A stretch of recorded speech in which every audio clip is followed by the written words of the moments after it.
আমার ফাইলটা কোথায় বৃষ্টি? ফাইলটা দাও। স্যার অফিসে যাবেন না, ম্যাডামের খাটের নিচে ম্যাডামের প্রেমিকা লুকিয়ে আছে। কি? এই কি হয়েছে?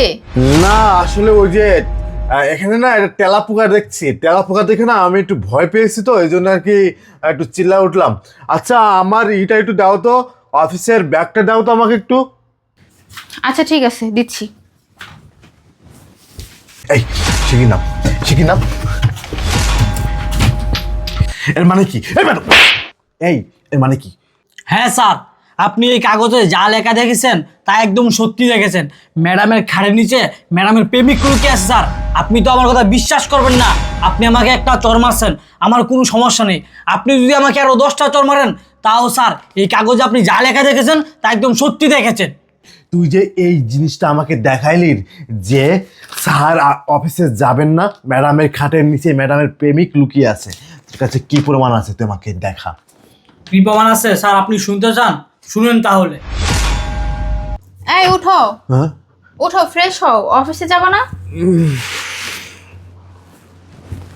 কয়টা আছে? আরে উঠো। ও মাই গড, 9টা বেজে গেছে। তুমি আমাকে আগে ডেকে দিবা না? 10টা অফিসে যাইতে দিব। আমার তোয়ালে কোথায়? আমার তোয়ালে দাও। ওই যে সব ওয়াশরুমে রেখে আসছি, যাও। অসময় রেখে আসছো? হ্যাঁ যাও। যাক, এখন আমি আমার বয়ফ্রেন্ডকে একটা কল দিই। হ্যালো রবিন, কোথায় তুমি? শোনো, তুমি আমার বাসায় চলে এসো। হ্যাঁ, আমার হাজবেন্ড অফিসে চলে যাবে একটু পরে। আচ্ছা। কি ব্যাপার? ম্যাডাম ফোনে কার সাথে কথা বলতেছে? আবার বললো কি জানি, কোন ছেলেকে জানি ম্যাডাম রুমে আসতে বললো। না না, বিষয়টা আমার দেখতে হবে। আর স্যার কোথায়? কি তোমার হাজবেন্ড চলে গেছে? এই, তোর কি মাথায় কোনো সমস্যা আছে? কেন? ওরে বাবা, আমি তোমাকে বলছি যে আমার হাজবেন্ড অফিসে যাবে, এখনো যায়নি, ওয়াশরুমের মধ্যে আছে। আল্লাহ, এখন কি করব? ঘোড়ার ডিম ঘরের নিচে ঢুকে যাও। ঘাড়ের তলে ঢুকবো? তাহলে কি আমার মাথার ভিতরে ঢুকবা? ঢুকো, ওয়াশরুম থেকে বের হয়ে গেলে তো বিপদে পড়ে যাবো। ঢুকো ঢুকো ঢুকো। চুপচাপ থাকবা, আমার হাজবেন্ড গেলে তারপরে বের হবা। কি ব্যাপার? এই ছেলেটা কে? আর ম্যাডাম কি জানি বলতেছে খাটের নিচে লুকাইতে। দাঁড়ান ম্যাডাম, চুরের দোষ দিন আর গৃহস্থের একদিন। আমি দেখতেছি বিষয়টা, স্যারকে সব দেখাতেই হবে। একটা কাজ করো বৃষ্টি, খাবার টেবিল খাবার দাও, শিগগির যাও, অনেক লেট হয়ে যাচ্ছে। আমি সবকিছু খাবার টেবিলে রেখে আসছি, সব রেডি। হো, তাহলে তাহলে আমি খাবার টেবিলে গেলাম। তুমি নাস্তা করছো সকালে? না, তুমি যাও, আমি পরে করে নিব, আমার এখন খেতে ইচ্ছে করছে না। তাহলে আমি নাস্তা করতে গেলাম। হ্যাঁ আচ্ছা। শুনলেন তো সবকিছু? এবার আমি তো অবাক হয়ে গেলাম, আমার স্ত্রী এই ধরনের কাজ করে। আমি অফিসে যাওয়ার পরে খাটের নিচে তার প্রেমিক লুকিয়ে থাকে। তুমি যা যা যা। হ্যাঁ দাও, ব্যাগ আনছ? আমার ব্যাগটা তুমি দিয়ে দাও। এনো। ওই শোনো, আমি তো অফিসে যাব। হ্যাঁ, তুমি একটা কাজ করো তো, আজকে দুপুরে কি রান্না করবা তুমি? আজকে দুপুরে তো ভেবেছিলাম মাছ রান্না করব, কিন্তু তুমি যদি অন্য কিছু খেতে চাও তাহলে সেটা রান্না করবো, বলো। হ্যাঁ, না যাই হোক, আমার অফিসে লেট হয়ে যাচ্ছে। হ্যাঁ, আমি অফিসে যাচ্ছি, তাহলে থাকো। হ্যাঁ, আচ্ছা। কি হলো তোমার? আমার পেটের ভিতরে যেন কেমন হচ্ছে বৃষ্টি, আমার পেটের ভিতরে খুব জ্বালা হচ্ছে। ইস, আমার তো মনে হচ্ছে গ্যাসের ব্যথা। আচ্ছা, তুমি এখানে বসো, আসো। আমি মনে হয় অফিসে যাইতে পারবো না আজকে। ইস, আরে না, এটা ওরকম কোনো আহামরি কিছু না, সামান্য ব্যথা। আমি এক কাজ করি, তোমাকে গ্যাসের ট্যাবলেট খাইয়ে দিই, ব্যথা কমে যাবে। ও আচ্ছা ঠিক আছে, যাই দেখো তো গ্যাসের ট্যাবলেট আছে কিনা, যাই দেখো। আচ্ছা, তুমি এখানেই বসো। হ্যাঁ, আচ্ছা ঠিক আছে, আচ্ছা ঠিক আছে। দাঁড়াও, তুমি কি মনে করেছো আমি অফিসে যাওয়ার পরে তুমি তোমার বয়ফ্রেন্ডকে নিয়ে তুমি বিছানায় সময় কাটাও? দাঁড়াও, আজকে তোমাকে আমি হাতে নাতে ধরতেছি। আমার পেটে ব্যথা করতেছে না, আমার পেটে ব্যথা করতেছে না, এটা আমি তোমাকে ধরার প্ল্যান করতেছি। চোরের 10 দিন, গৃহস্থর 1 দিন। দাঁড়াও। ও বৃষ্টি। এই শোনো না, ওষুধ তো নেই, শেষ হয়ে গেছে। কি করবো এখন? এক কাজ করো, তুমি চলে যাও, ও যাওয়ার সময় ফার্মেসি থেকে ওষুধ নিয়ে যেও। যাও, ওঠো। ও না না, আমার যাওয়া সম্ভব হচ্ছে না, বৃষ্টি প্রচুর ব্যথা করতেছে আমার। আমার মনে হচ্ছে আজকে আমি যাইতে পারবো না বৃষ্টি। ইস। আরে ও বৃষ্টি। আরে তুমি শুয়ে পড়লে কেন? তোমার তো অফিসে যেতেই হবে, অফিসে না গেলে তো সমস্যা হয়ে যাবে। বাসা ভাড়া, এই কত খরচ, আবার সামনে ঈদ, ঈদে তো অনেক টাকা পয়সার দরকার। দেখো কষ্ট হলো না, তুমি বরং অফিসে চলে যাও। ওহ। দেখো যেতে যেতে ঠিক হয়ে গেছে, তুমি একদম সুস্থ। ওঠো ওঠো ওঠো ওঠো ও ওঠো। ইস, বৃষ্টি আমার খুব অনেক খারাপ লাগতেছে, পেটে ব্যথা করতেছে, বুকে ব্যথা করতেছে। আজকে মনে হয় না আমি আজকে অফিসে যাইতে পারবো। প্লিজ আজকে আমি একটু বাসায় বিশ্রাম করি না। বিশ্রাম তো তুমি কালকেও করতে পারবা। এক কাজ করো, তুমি আজকে অফিসে যাও, গিয়ে তোমার বসকে বলে 2 দিন ছুটি নিয়ে চলে আসবা। ও সম্ভব না। ইস, বৃষ্টি প্লিজ, আমি মনে হয় না আজকে অফিসে যাইতে পারবো ঠিকঠাক। তুমি একটা কাজ করো না প্লিজ, আজকে আমাকে একটু বিশ্রাম করতে দাও না বাসায়। আমি একটু বাসায় বিশ্রাম করি। আমি তো সারা মাস তো অফিসে পরিশ্রম করি, তাই না? আজকে কেন জানি পেটের ভিতরে আমার খুব ব্যথা করতেছে, মনে হচ্ছে আমি মনে হয় বেশি দিন বাঁচবো না। প্লিজ আমাকে আজকে একটু বিশ্রাম করতে দাও বাসায় বৃষ্টি।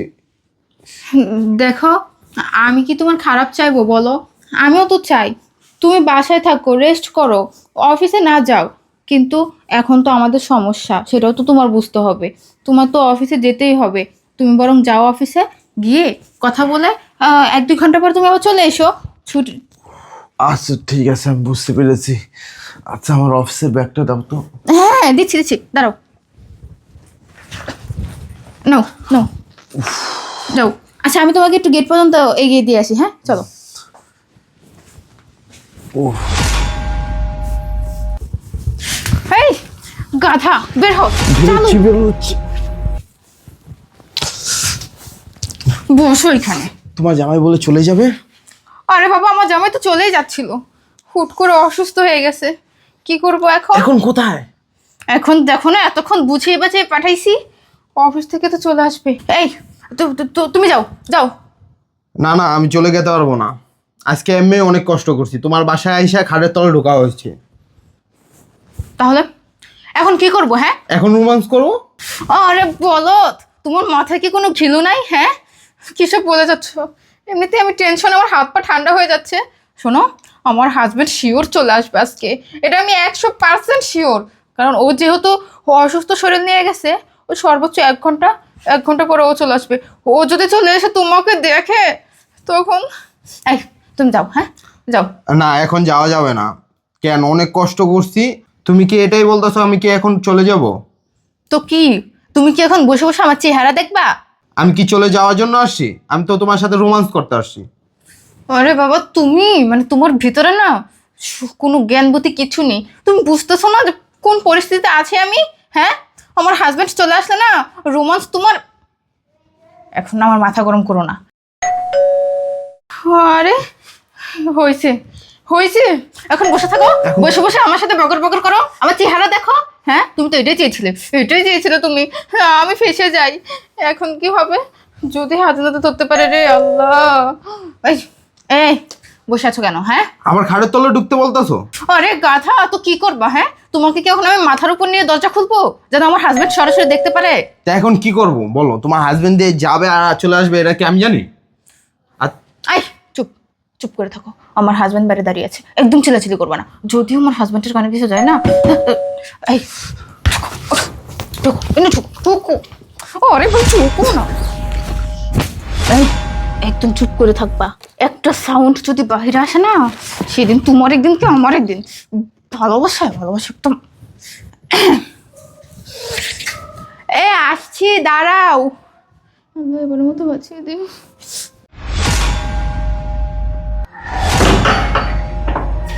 কি ব্যাপার, তুমি এত লেট করলে কেন? কি করতেছিলে তুমি?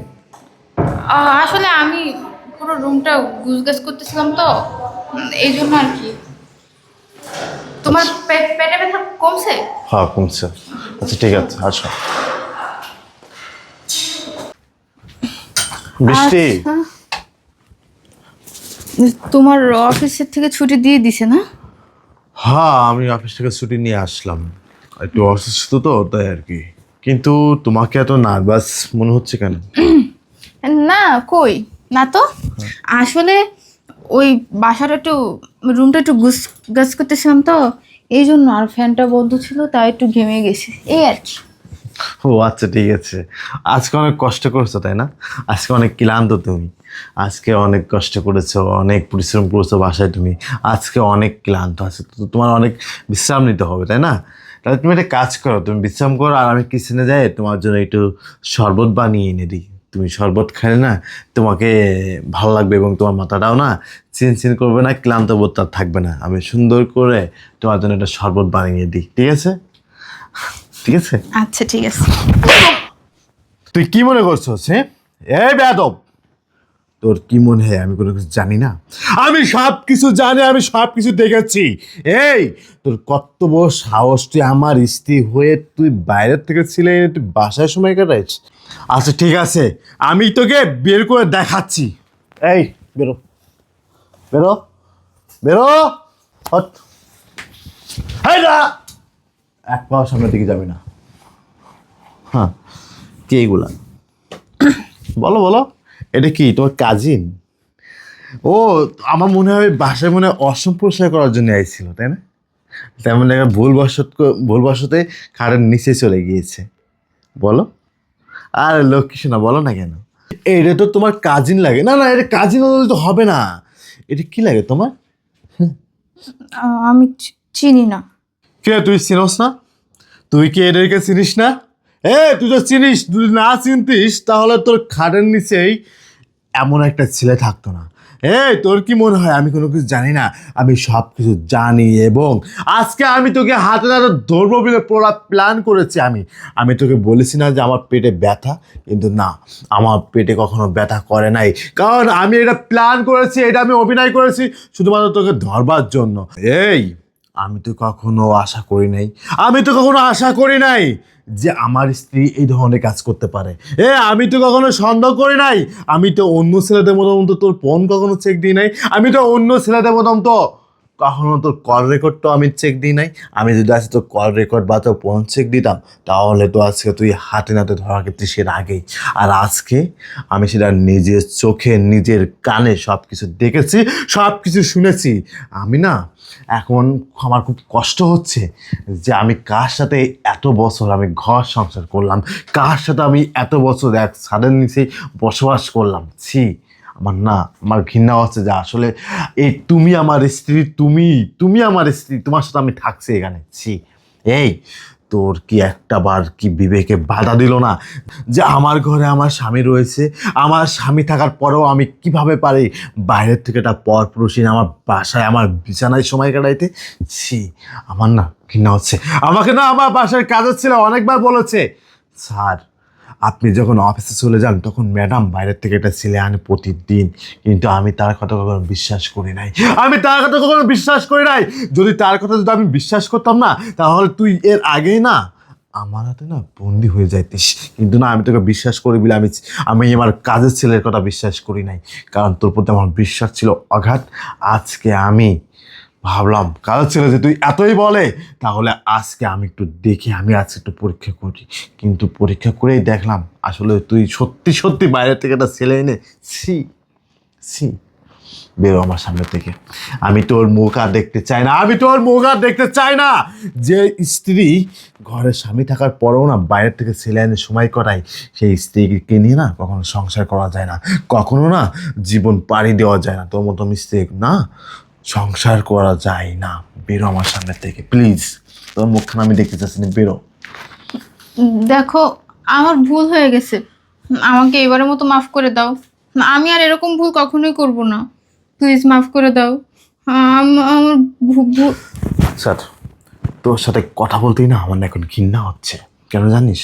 কারণ তোর রুচিটা এতটা নিচে নেমে গেছে যে আমার মতো একটা ছেলে থাকার পরেও তুই বাইরের থেকে একটা ছেলে এনে সময় কাটাইস। মানে তোদের মতো নারীরা না তোরা এক পুরুষে না আসক্ত থাকতে পারস না, তোরা না হাজার হাজার পুরুষে আসক্ত।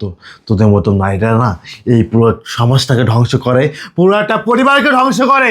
যেমন আমার পরিবারটা, আমার সংসারটা তুই যেভাবে ধ্বংস করে দিয়েছিস। এই তোকে যখন বিয়ে করেছিলাম তখন আমার বাবা মা বলেছিল, বাবা তুমি এই মেয়েকে বিয়ে করো না। তারপরেও না আমি তোকে বিয়ে করেছি, আমি তোর সাথে সংসার করেছি। আজকে তুই যেটা আমাকে দেখালি না, এখন তো আমি আমার বাবা মার সামনে মুখও দেখাইতে পারবো না। আমার বাবা মা যখন বলবে কি ব্যাপার তোর স্ত্রী কোথায়, তখন না আমার কোনো কিছু আর বলার থাকবে না। যাই হোক, আল্লাহ যেটা করে ভালোর জন্যই করে। আল্লাহ হয়তো বা আছে তোকে আমার সামনে ধরিয়ে দিয়েছে শুধুমাত্র তোকে কিছু শিক্ষা দেওয়ার জন্য। আজকের পর থেকে তোর মুখখানা আমি আর দেখতে চাই না। বেরো, আমার বাসার বাইরে চলে যাও। আমি প্লিজ, তুমি আমার বাসার বাইরে চলে যাও, আমি তোমার মুখখানা আর দেখতে চাই না, প্লিজ যাও।